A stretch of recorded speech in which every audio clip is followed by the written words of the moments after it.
the bomb went off, I remember my vision turning red, and I remember thinking, I don't want to die. I suffered catastrophic life-changing injuries. I was in a coma for 2 weeks. An attack, it's moments, seconds. The effects are lifelong.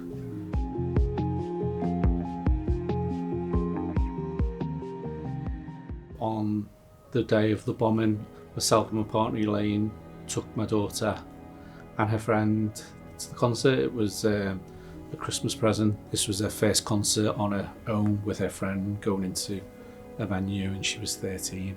And then Elaine and I went into Manchester city centre just for a meal. At the time we were in the process of buying what was going to be our forever home.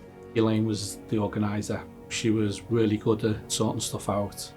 Friends, catch-ups, days out, weekends away. She was a person that people could open up to.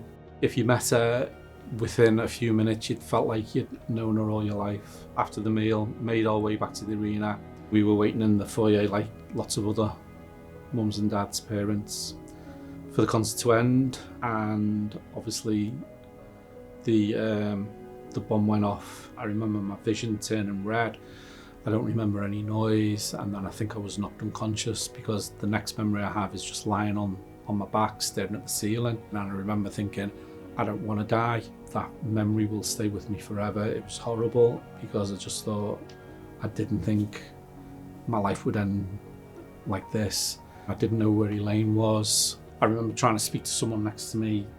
I don't know whether they were alive or dead. I just didn't want to be on my own when I died. I suffered catastrophic life-changing injuries. I was in a coma for 2 weeks, and in total spent 9 months in hospital. Had countless surgeries, wounds, injuries were horrific. I was bedbound for a long time. Had to learn to walk again, had to learn to talk again. I had burns down my throat. I could list the injuries forever. As regards it, me knowing it had been a terrorist attack, it was probably really months later that I really got my head around that. I'd been brought out of a coma, I was still on a lot of medication. Don't even remember them telling me that Elaine had been killed. It was just a sense of knowing. Elaine was killed instantly. For me, she was my world, she was everything to me. The love of my life. I love her and miss her every single day. Who would think going to a concert and the next minute, your world is turned upside down, your world has changed forever. I was really, really anxious and scared leaving hospital, because I'd become institutionalised in hospital. But I was reassured, you'll be looked after. I came out of hospital to nothing. No help. There was no one knocking on my door. I remember thinking, Paul, you've been in hospital too long and they've forgotten about you. And really they had. It felt like a second trauma coming out of hospital for me. And I'd lost everything. I'd lost the job, I'd lost the love of my life, I'd lost everything. The world before the bombing and the world after the bombing was totally different for me. It took me a long time to find a reason to get up every morning, but I'm glad to say now I've got lots of reasons to get up.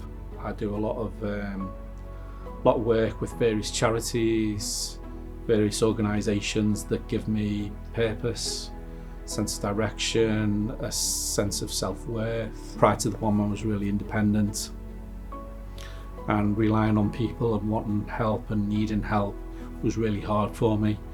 But everything I've achieved over the last 9 years, definitely couldn't do on my own. Every day I have to do exercises just to enable my mobility so I can get around. So it's an ongoing journey, but it's a journey I've not taken alone, and so many people have helped. So I work now with homicide victim support as a peer supporter, and within that network there's lots of support. You don't realise how alone you are and how much help you actually need.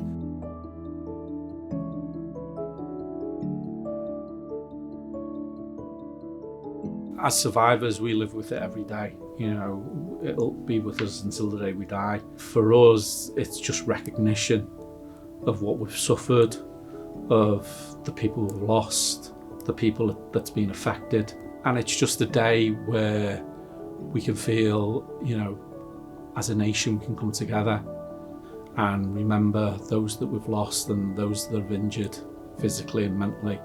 I think it's really important. An attack, it's moments, seconds.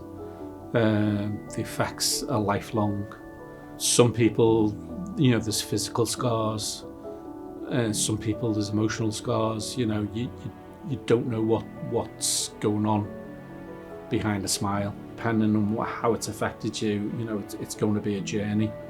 But it's a journey that you don't have to take alone. I know it can feel very lonely, but you're not alone. You reach out and there's lots of support. One of the aims of